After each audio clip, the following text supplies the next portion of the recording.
ষষ্ঠ শ্রেণীর অঙ্কের প্রশ্নপত্র। এখানে পূর্ণমান 70, সময় 2 ঘন্টা 30 মিনিট। 1 নাম্বার প্রশ্নে 10টির মধ্যে 10টি করতে হবে, 10 নাম্বার।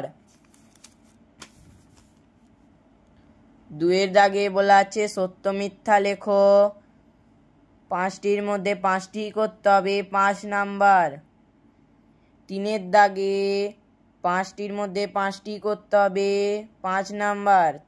4-এর দাগে যে কোনো 5টি করতে বলছে, 10 নাম্বার।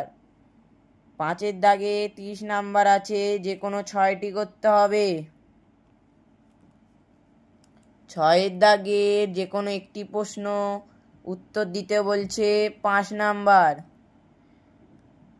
লাস্টের প্রশ্নটা চিত্র সহ সংজ্ঞা দিতে বলেছে, যে কোনো 2টি, 5 নাম্বার।